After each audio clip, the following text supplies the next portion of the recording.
about Jesus. I can go to my course mates and I can pray for them. I can go to my lecturers and I can tell them about Jesus Christ. Why? Because now it's intimacy. Now it's relationship. Now I can walk in boldness because I'm filled with the Holy Spirit.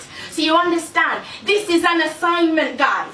This is an assignment. When we go into these places, the best advice I can tell you guys is to live recklessly. Live recklessly and ferociously in love with Jesus Christ, because he wants to roar through your life. I came to university on Monday, Tuesday, Wednesday, Thursday, Friday. I was in the club. You see me there again. I was giving myself reading weeks. My first year, my goal was to get 40%. And guess what? I got 41 and scraped getting into my second year. I was prideful. There was idols in my heart, addictions in my soul, such as one of them being makeup. All of the things that we come into university to do, you need to ask yourself, what is your goal? What are your eyes going to be set on? I need to understand what my assignment was. Because you understand, you come into university and you're thinking about, yeah, I need to get my new nails. I need to get my new nails. What about the nails on the cross?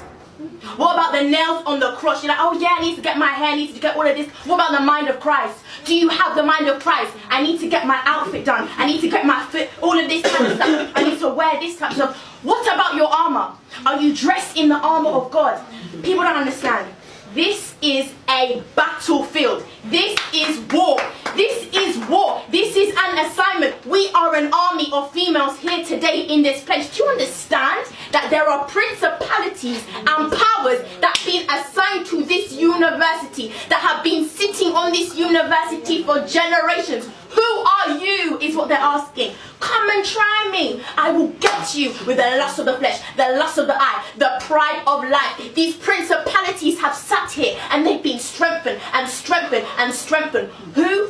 By who? By who? By other students who are indulging in all of the things that we have not been called to indulge in. Do you understand? People who are living life, the worldly thing. There's a principality of worldliness that just infests universities. Why? Why do we have this? Because we're called to be alive. Because we're called to come into this place and conform it to the image of Jesus Christ. We're called to be lights, guys. We're called to come into places. This is the thing, okay. This is the thing. We come to university and we're like, oh yeah, you know, uni, you know, what can I offer? These types of things. Do you know who you are? Do you know who you are? Do you know what's inside of you? Do you know what you have inside? Do you know what God has placed inside of you? A lot of us, you see, we're being whacked here and this way by people and demons and all of these types of things that are causing us to be afflicted. But God's called you into freedom. God's actually called you into freedom. He's called you to, he's brought you here. He's brought you here to this place so that he can break anxiety off you. He's brought you to this place so that he can break depression out of your life. He's put you in difficult situations, not so that you can be defeated, but so that you can slay your Goliaths in this place.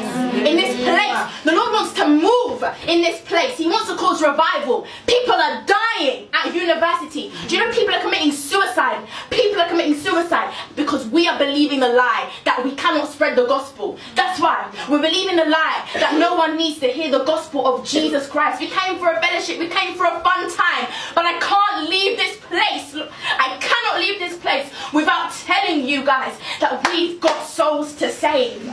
We've got an identity to live in. We've got intimacy to choose. Do you understand? See, the Lord had to break me from wanting attention and allow myself to realize that I have to put the attention back onto Jesus Christ. You know, he has to receive the attention. You know, this isn't a show. It's here to show off who Jesus is. See, I came to university and I was prideful because education had become an idol of my heart. So he had to break me. You see, I was on my bed and I was lying there depressed because I wasn't doing well in my university degree. I was trying to escape from the world. I lay on my bed 5 days. I didn't eat. I didn't wash. I didn't leave my room, and I stayed there in a pity party because of my education. So the Lord used this time that I had at university to show me, these are the idols that you have in your heart. These are the idols that you have in my heart. You are confessing Christian with your mouth, but you don't reveal it through your heart. How can you allow education to keep you in bondage when I called you to freedom? So I was living that life when I wasn't doing well in my degree because I wasn't in obedience to God, and I didn't even know that I could ask God what to do with my degree when I came to university, because I thought I knew God, but I didn't know God, because I didn't even know that you could hear from God. I didn't know that he could actually be the Lord of your life. He could actually steer your life. I read passages in the Bible, but they weren't a reality.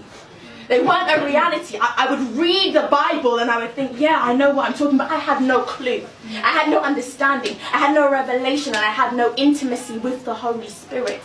This time that you have here is to cause you to be intimate with the Holy Spirit. We can't come to these fellowships and leave university and be the same and allow all of these things to keep us oppressed, because I was in that place and the only thing that kept me going was my worship. The only thing that kept me going was my prayer. Was it my degree that kept me going? No, my degree failed me, and my degree had me bedbound, crying every night, trying to escape from life through me sleeping. And even in my dreams, the enemy would haunt me because I would still be having dreams of me failing. The only thing that kept me going was prayer. The only thing that kept me going was worship. The only thing that kept me going was intimacy. And people ask, oh, why does God use you the way that he does? Why? Why? Because I've learned to be broken. I've learned to be broken in his presence. Some of us, we come to these fellowship events, but you won't catch us one-on-one in intimacy with Jesus when we're in our rooms. We come to these fellowship events and we won't tell God about our problems. We won't submit things to him, and then we want to do this and we want to do this, and we say, God, you're the Lord of my life. No, he's saying, I'm not the Lord of your life. Who am I to you? Who am I to you? So I've come here today to tell you that it wasn't until I submitted my will to the Father's will that he turned my university testimony around.